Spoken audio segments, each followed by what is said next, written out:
ஓம் ஸ்ரீ தாரா நேயர்களுக்கு வணக்கம். மாசம் சஷ்டி விரதம் இருக்கிறது நார்மல் தான். கந்தம் சுப்பிரமணியர் அப்படின்னாலே நமக்கு வாழ்க்கையில என்னென்ன தேவையோ அதெல்லாம் கொடுக்கக்கூடிய குழந்தை இல்லாதவங்களுக்கு முருகனை குழந்தையாக நினைச்சு பாவிச்சு இந்த விரதத்தை இருப்பாங்க. நிறைய எதிரி இருக்காங்க, எங்க தொழில எங்களால முன்னேற முடியல அப்படின்னு நினைச்சாலும் முருகனை விட சத்ரு சம்ஹாரம் கிடையவே கிடையாது இல்லையா? அதே மாதிரி எப்படியாப்பட்ட ஒரு தீய சக்தியால் நம்ம பாதிக்கப்பட்டு இருந்தாலும் இந்த சஷ்டி விரதம் ரொம்ப நம்மளை பாதுகாத்து உடல் ஆரோக்கியம் அற்று இருந்தவங்களுக்கும் நல்ல ஒரு ஆரோக்கியத்தை கொடுக்குது. வாழ்க்கையில் நம்மளுக்கு என்ன தேவை இருக்கும்? பணத்தடை, நல்ல அறிவாற்றல், ஆரோக்கியம், சுகபோக வாழ்க்கை, எதிரிகளை வாழ்க்கையில் இல்லாமல் இருக்கிறதுக்கு இது எல்லாமுமே சுப்பிரமணியர் கொடுத்துருவார் இல்லையா?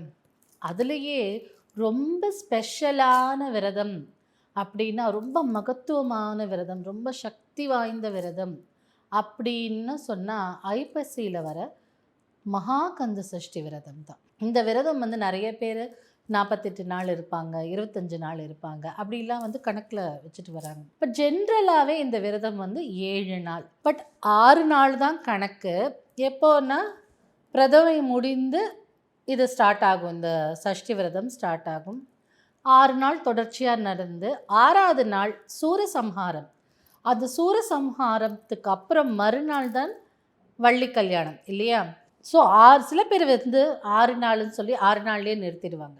அப்படி அல்லாமல் ஒரு நல்ல சுபமாக முடிக்கணும் அப்படிங்கிறதுனால 7 நாள் வள்ளி கல்யாணத்தோட.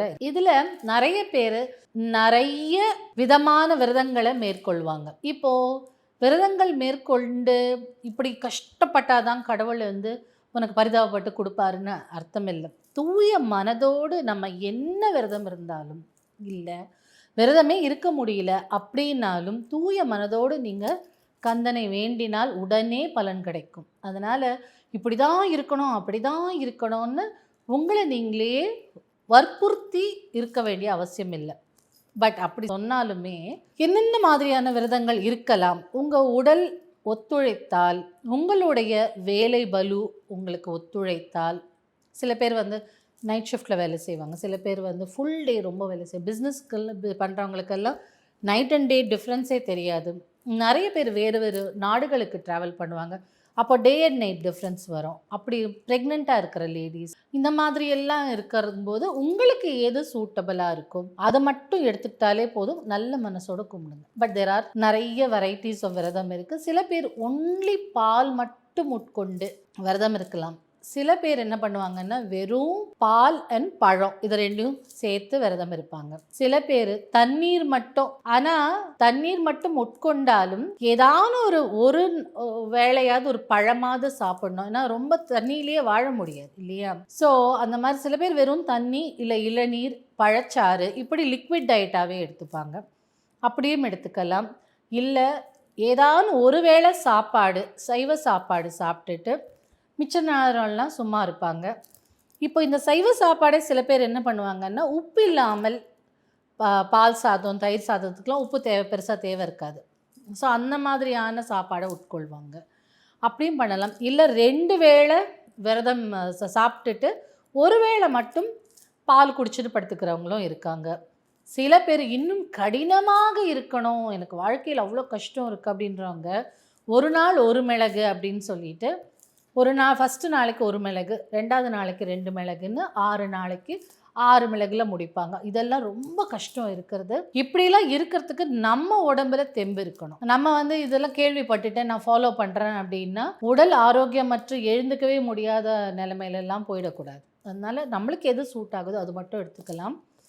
இந்த கந்த சஷ்டி விரதத்தில் நீங்கள் என்னென்னலாம் பூஜைகள் இல்லை மந்திரங்கள் சொல்லலாம் அப்படின்னு பார்த்தீங்கன்னா, வேலை இருக்குது எனக்கு உட்காந்து மந்திரம் சொல்ல முடியலன்னு கண்டிப்பாக நான்வெஜ் சாப்பிட்றவங்களா இருந்தால் அதை தவிர்க்கணும். ஏன்னா ஒரு வேளை சாப்பிட சொல்லிட்டாங்க, அப்போ ஒரு முட்டை எடுத்துக்கலாமா கேட்குறவங்களும் இருக்காங்க. நிறைய பேருக்கு தெரியும், பட் சில பேர் அப்படி இருக்காங்க. அவங்களுக்காக தான் ஒன்லி இப்போ 3 வேளையும் சாப்பிடுங்க, ஆனால் ஒன்லி வெஜிடேரியன் அப்படி வச்சுட்டாலும் அதுவும் ஒரு விதமான விரதம் தான். காலையிலையும் மாலையிலையும் கண்டிப்பாக வீட்டில் விளக்கேற்றணும். உங்களுக்கு எப்போ முடியுதோ ஓம் முருகான்னு சொன்னால் கூட பரவாயில்ல. அப்படி அதை தாண்டி உங்களுக்கு இன்னும் நல்ல மந்திரங்கள் சொல்லணும் அப்படின்னா உங்களுடைய தேவைக்கேற்ப மந்திரங்களை சொல்லிக்கலாம். கல்யாணம் ஆகலைன்னா அதுக்கு ஒரு மந்திரம், எதிரிகளை சம்ஹாரம் செய்யணும்னா அதுக்கு ஒரு மந்திரம். அப்படி இல்லை உங்களுக்கு தினமும் வந்து வேல்மாறல் அந்த மாதிரியான திருப்புகழ், உங்களுக்கு முருகன் இல்லை எனக்கு எதுவுமே இல்லைங்க, எனக்கு முருகன் பாடின பாட்டுலாம் தான் தெரியும்னா அந்த பாட்டை கூட நீங்கள் பாடணும். இல்லை ஓம் முருகான்னு சொன்னாலே போதும். இல்லைன்னா ரொம்ப ரொம்ப ரொம்ப பவர்ஃபுல்லான மந்திரம் பார்த்தீங்கன்னா சடாட்சரம் தான். ஓம் சரவண பவன் சொன்னாலே அதுலேயே எல்லாமும் அடங்கும். என்னென்ன அடங்கும் பார்த்தீங்கன்னா, மகாலட்சுமியை நான் இன்வோக் பண்ணி அதனுடைய பலனை எடுக்கிறது. அதே மாதிரி சரஸ்வதி, அதே மாதிரி சத்ரு சம்ஹாரம் நெக்ஸ்ட் எழுத்து, உடல் ஆரோக்கியத்துக்கு ஒரு எழுத்து, தொழிலில் முன்னேற்றம் அடைகிறதுக்கு ஒரு எழுத்து, சுகபோக வாழ்க்கைக்கு ஒரு எழுத்து. அப்போது நம்ம வாழ்க்கையில் என்னென்ன தேவை இருக்கோ அதெல்லாம் இந்த சடாட்சரத்திலேயே அமைந்துடும். இந்த சடாட்சர வித்தை, இந்த சடாட்சரம்ங்கிறது வந்து ரொம்ப பவர்ஃபுல்லான ஒரு விஷயம். நீங்கள் இதை டெய்லி சாண்ட் பண்ணிட்டு நீங்கள் இந்த சின்னதாக இந்த கவுண்டர்னு ஒன்று இருக்கும், ஃபிங்கரில் மாட்டிப்பாங்க, 30 ரூபாவோ 40 ரூபாவோ, அது கையில் மாட்டிக்கிட்டு நீங்கள் பாட்டை தொடர்ந்து சாண்ட் பண்ணிகிட்டே இருக்கலாம். இந்த ஃபுல் சஷ்டியில், இந்த ஃபுல் கந்த சஷ்டி விரதத்தில் அந்த கவுண்டர் நீங்கள் மாட்டிக்கிட்டு உங்களுக்கு டெய்லி தொடர்ந்து அதை சாண்ட் பண்ணிகிட்டே கூட இருக்கலாம். உங்களுக்கு இஷ்டம் இருந்ததுன்னா, உங்களுடைய லைஃப் ஸ்டைல் அலோவ் பண்ணுச்சுன்னா. இல்லைன்னா டெய்லி 108 முறையோ இல்லை 1008 முறையோ ஓம் சரவண பவ அப்படி சொல்லிகிட்டே இருங்க. இப்படி சொன்னாலே நம்ம வாழ்க்கைக்கு என்னென்ன தேவையோ அதெல்லாம் கொடுத்துருவாங்க. கந்தனை நமக்கு அன்போடு அரவணைச்சு கூப்பிட்டாலே கந்தன் வந்துடுவாங்க. இதை தாண்டி விரதங்களில் சில பேர் என்ன பண்ணுவாங்கன்னா, என்ன படைக்கிறோமோ அதை மட்டும் சாப்பிட்டுட்டு இருப்பாங்க.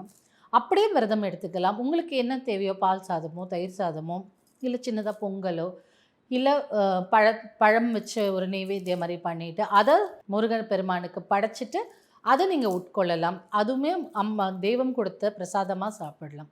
இப்படி இருக்கணும். இந்த காலங்களில் கண்டிப்பாக நீங்கள் வந்து தேவையில்லாத இடத்துக்கு போகிறதோ, இல்லை எங்கள் ஃப்ரெண்டு வீட்டில் இந்த மாதிரி நடந்துருச்சுங்க, நாங்கள் போகிறோம், அங்கே போய் ஹெல்ப் பண்ணோம், அதெல்லாம் கொஞ்சம் தவிர்க்கிறது ரொம்ப நல்லது.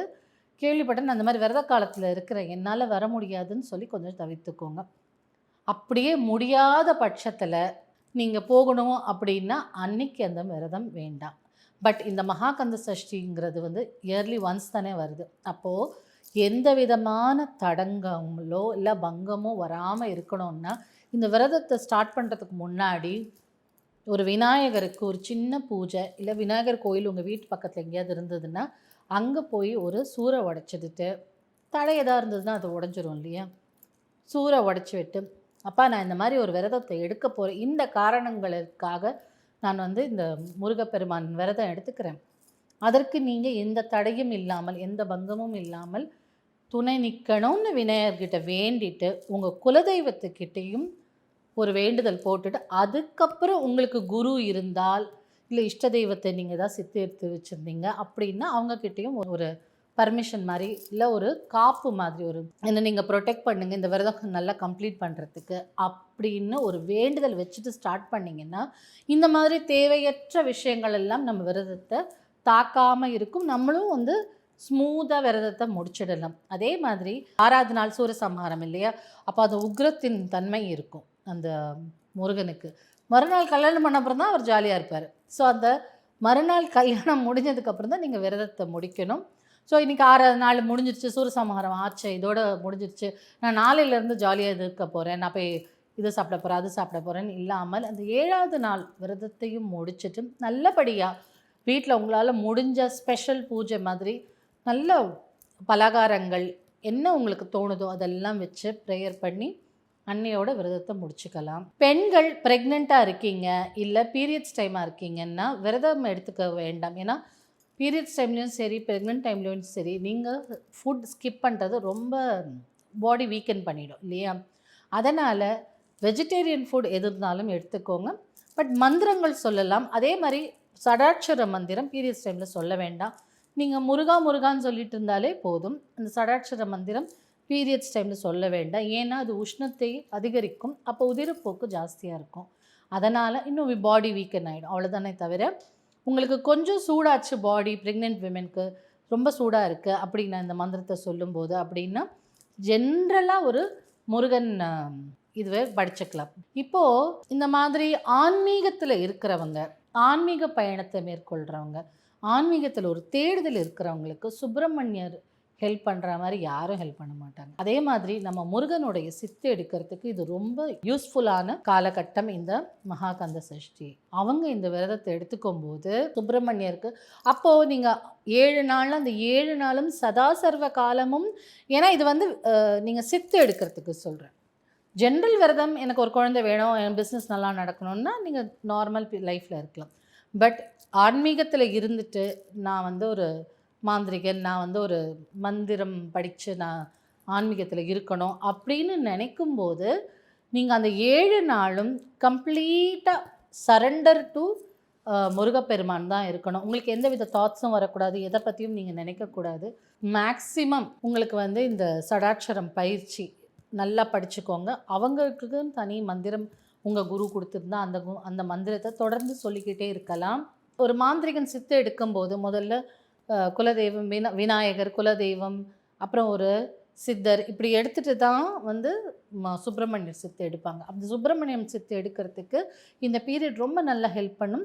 யார் சுப்பிரமணிய சித்து எடுத்திருந்தாங்களோ அவங்களுக்கு பஞ்சபட்சி வந்து ஈஸியாக வரும். பட்சி சாஸ்திரம்ங்கிறது வந்து ஒரு பெரிய ஒரு கடல். அந்த பட்சி சாஸ்திரம் யாருக்கெல்லாம் சித்த ஆயிடுச்சோ அவங்க வந்து யார் முன்னாடி வேணால் சேலஞ்ச் பண்ணி உட்காரலாமா, ஏன்னா அவங்களுக்கு அந்த டைம், பட்சியோட டைம் கரெக்டாக தெரியும். ஸோ இந்த சுப்பிரமணிய சித்து இருக்கிறவங்களுக்கு பட்சி சாஸ்திரம் ஈஸியாக புலப்பட்டுடும், ஈஸியாக சித்து ஆகிடும். ஸோ பஞ்சபட்சி நீங்கள் படிக்கணும் ஆசைப்பட்டீங்கன்னா இந்த கந்த சஷ்டி விரதத்தை மேற்கொண்டு சுப்பிரமணியர் சித்தை எடுத்த பிறகு பட்சி சாஸ்திரம் படிக்கும்போது உங்களுக்கு ரொம்ப யூஸ்ஃபுல்லாக இருக்கும்.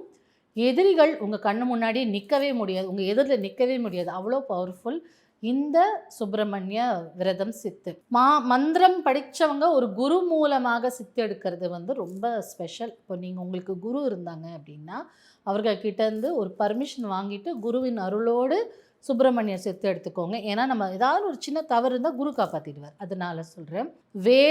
வேலுங்கே வந்து ரொம்ப பவர்ஃபுல் இல்லையா? சத்ரு சம்ஹாரத்துக்கு வேல் தானே பயன்பட்டது, பராசக்தி கொடுத்தது. ஸோ அந்த வேலை வீட்டில் வைத்தும் நீங்கள் பூஜை செய்யலாம். பூஜை செய்யும்போது வீட்டில் நீங்கள் அசைவ சாப்பாடு சாப்பிட்டால் அந்த வேலுக்கு கொஞ்சம் உக்ரத்தன்மையாக இருக்கும். அதனால் நீங்கள் சந்தனமோ ஏதோ ஒன்று வச்சு, இல்லை கருங்காலியில் வேல் இருந்ததுன்னா அதை வாங்கி வச்சுக்கலாம். கருங்காலியில் இருக்கும் தெய்வங்களோ அதனுடைய ஆற்றலோ வந்து உக்ரமாக இருக்காது, தனிந்து தான் இருக்கும். அதனால் கருங்காலியில் வேல் இருந்தால் இன்னும் சிறப்பு.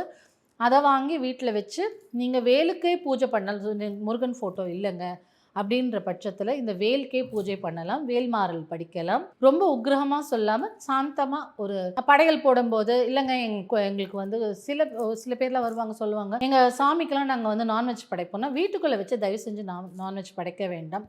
ஏதான ஒரு நல்ல ஒரு பால் பொங்கலோ, 3 அமுதுன்னு சொல்லுவாங்க, பால், தேன், அதுக்கப்புறம் ஏதான ஒரு சுகரு, இந்த மாதிரி கல்கண்டு, இந்த மாதிரிலாம் போட்டு ஒரு அமுது படைத்து அதை வச்சு கும்பிடலாம். நைவேத்தியம்னு பெருசாக அப்படி கலோர் ஒரு ஒயிட் ஸ்ப்ரெட் வைக்கணும்னு அவசியம் இல்லை. பால் சாதம், தயிர் சாதமே போதும்.